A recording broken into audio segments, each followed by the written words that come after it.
It's the week of February 22nd, 2022. My name is Halen. And I am Alexis. Welcome to your TNN.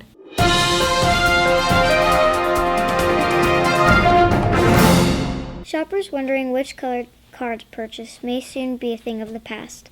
Unveiled at the January 2022 Consumer Electronics Show in Las Vegas, Nevada, the stylish BMW iX Flow is the world's first color-changing car. The vehicle exterior can be changed from white to gray to black and back with the touch of a button. The electric SUV's chameleon-like color-changing properties are attained using the e-ink display technology. This is the same application that allows portable e-readers like the Amazon Kindle to replicate the look of a printed page. The project team, led by BMW engineer Stella Clark, began by converting the 3D shapes of the car in panels into 2D forms. They then cut the 2D panels into a series of polygonal shapes that would precisely match the car's contours.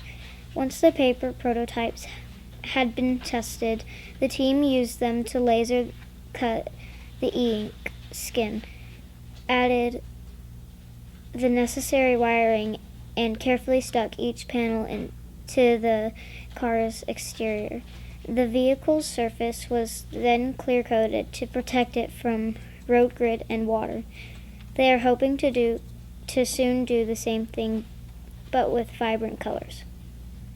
Last week, Governor Doug Ducey issued a proclamation declaring every February 14th as Arizona Statehood Day. It was on February 14, 1912, the President William Howard Taft's signing of legislating the official made Arizona the 48th U.S. state. Ducey in a state said Arizona remains a top destination of businesses and families all these decades later. Prior to statehood, Arizona has been a U.S. territory for nearly 50 years, but it wasn't exactly a smooth process. At the time, the eastern half of the country viewed the Arizona territory as unrolled. It was the Wild West filled with slavery characters. Originally part of Mexico, the land was given to the U.S. after the Mexican-American War in 1848. Moore Island was added just 6 years later.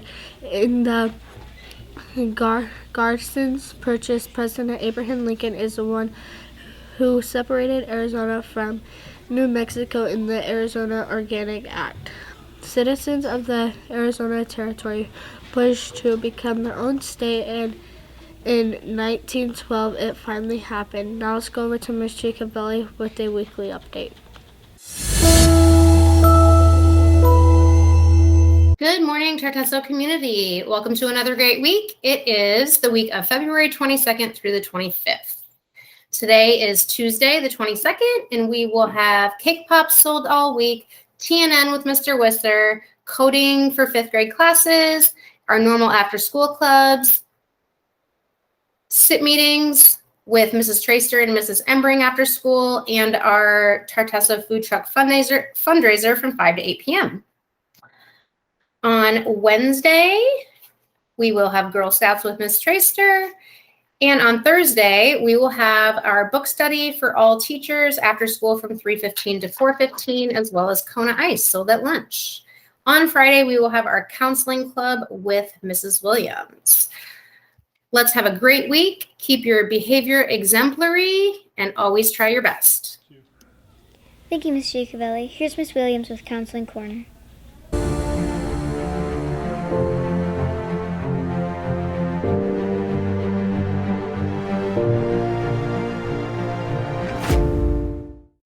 Hey Saddle Mountain, so of course it's Mrs. Williams with a message from the Counseling Corner. So this month we are still celebrating Black History. So today I have another kid in the spotlight. So we have Michaela Ulmer. So Michaela was stung by a bee twice and became very curious about bees and their impact on the ecosystem. So using her grandmother's recipe, she created a company called Me and the Bees Lemonade. Now at 13, her famous flaxseed lemonade can be found at Whole Foods Market and a number of restaurants and delivery companies. Michaela's puts a percentage of these profits towards local and international organizations that work to save the honeybees from extinction. Pretty cool. She also spends a lot of her time educating others on what they can do to help save the bees. So if you're like, what, the bees? Why are we worried about the bees? Well, first, talk to your teachers. Second of all, the bees are very important to our economy, so I dare you to research it. But this is super, super cool. So great job, Michaela, 13 years old.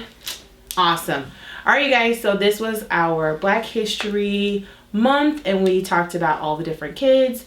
Just so you guys know, we can do anything. We can do anything. All right, you guys, have a good rest of your day. Bye.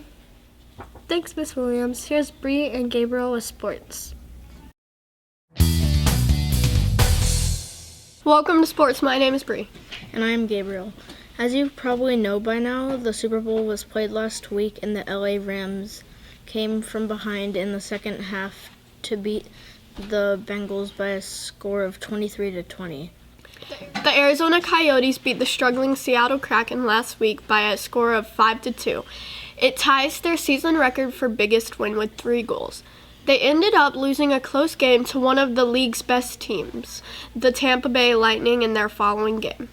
Also, the arena deal we mentioned in last episode became an official announcement. The Coyotes will be sharing a home with ASU for the next 3 years while they work on building an East Valley arena of their own. The Suns are on a 5-game win streak, including the wins against the Bucks and the Magic. They have about 25 games left in the season. That has been among the best ever for the franchise. That is all for today. See you next time on Sports News. Thanks, guys. Here's Izzy and Skylar with entertainment news.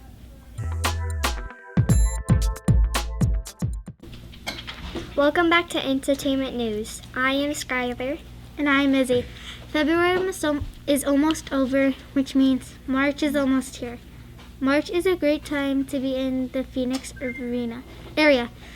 We have spring training baseball, spring break, and one of Arizona's biggest St. Patrick's Day celebrations in Fountain Hills. So on March 12th, you can put on your green and join the town of Fountain Hills at the Irish Fountain Fest. Food, fun, and music will all be a part of this family-friendly event. And the biggest attraction, the world-famous fountain, will be transformed into a bright emerald green geyser at 12 p.m. and 4 p.m. This event will feature a kids zone, traditional Irish folk dancing performance, a Celtic rock band, food trucks, and much more. This event is open to families of all ages and is completely free of charge. See you next time on Entertainment News.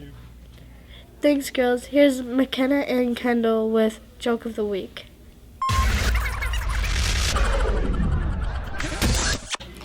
Hello, and welcome to Joke of the Week. My name is Kendall. And I'm McKenna. Okay, McKenna, what is your joke? What did the duck say after someone made him laugh? I don't know. What did the duck say after someone made him laugh? You quack me up. Great joke, McKenna.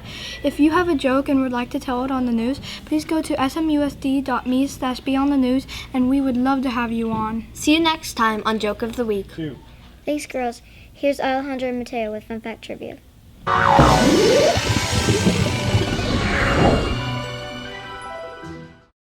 Welcome to Fun Fact Trivia. My name's Mateo. And I'm Alejandra. Did you know that today, February 22nd, is National California Day?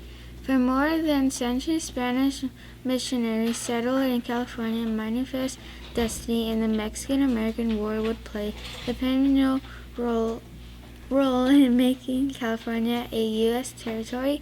Under the Treaty of Guadalupe Hidalgo, Mexico sold California along with with its territories north of Rio Grande for $15 million.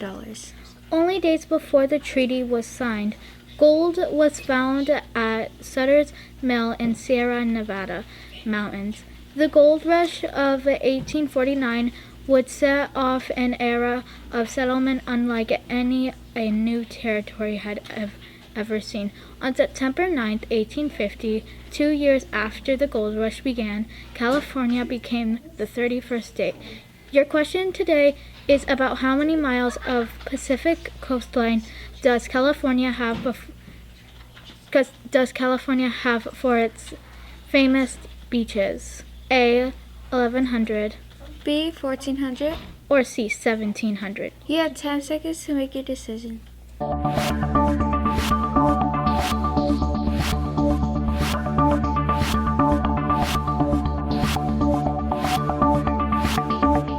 A, 1,100, you are correct.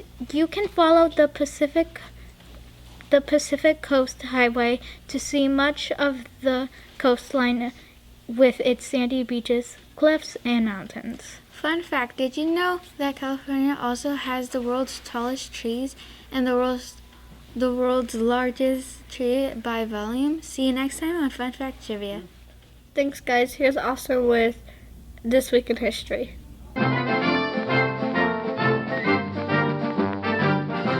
Hello and welcome to This Week in History. I am Austin.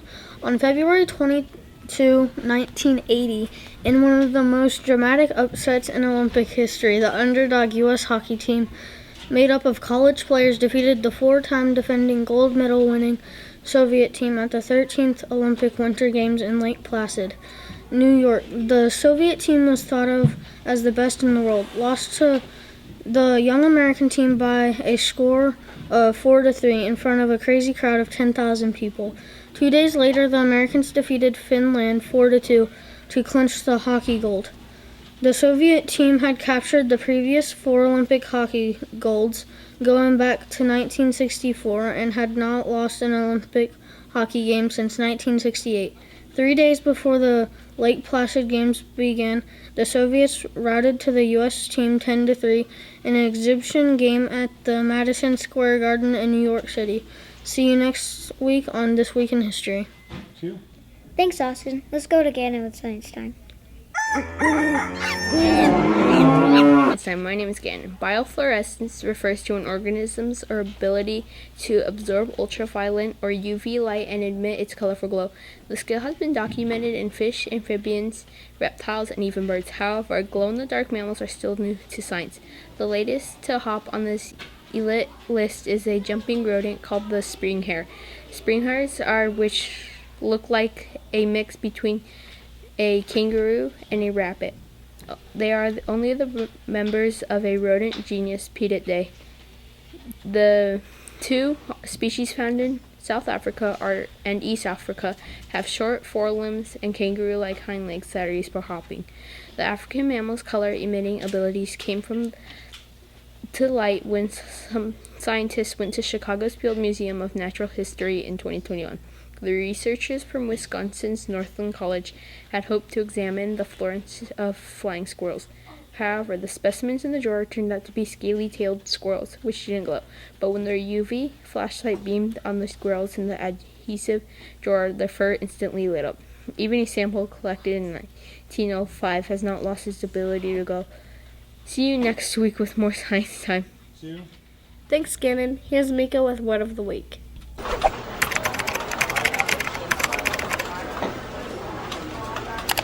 Welcome to Word of the Week. My name is Mika. This week's word is meander. Meander is a verb and it means to wander aimlessly or casually. Here's how you can use it in a sentence. The couple spent hours meandering around the town's little shops and attractions. See you next time on Word of the Week.